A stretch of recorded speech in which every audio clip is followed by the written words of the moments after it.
सहकार कायदा हा 1960चा कायदा आणि अध्यक्ष महोदय या कायद्यान्वये आतापर्यंतच्या सर्व सहकारी संस्थांचं कामकाज हे चाललंय। काही ठिकाणी अध्यक्ष महोदय दोष असतील, काही अडचणी त्या ठिकाणी असतील, पण हे बिल आणण्यामागे उद्देश काय हे या उद्देशामध्ये असं म्हटलंय की त्याला अधिकचा त्या ठिकाणी काम करायची संधी मिळेल। अध्यक्ष महोदय त्या संस्थेच्या चेअरमननी संचालकांचा विश्वासपात्र राहून काम केलं, सभासदांच्या हिताचे निर्णय घेतले तर कोणी त्या ठिकाणी त्याला अविश्वास ठरवून त्याला बाजूला करणार नाही।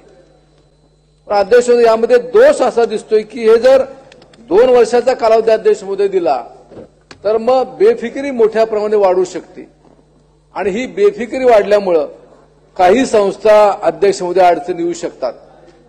आणि माझी या माध्यमातून शासनाला विनंती राहील की हे बिल आपण मागे घ्यावं, याच्यावर पुनर्विचार करावा। 60 सालापासून अध्यक्ष महोदय या सहकाराच्या माध्यमातून जो काही विकास झाला त्याचाही थोडासा अवलोकन त्या ठिकाणी करावं, अशा प्रकारची विनंती या निमित्ताने या ठिकाणी करतो। ठीक आहे।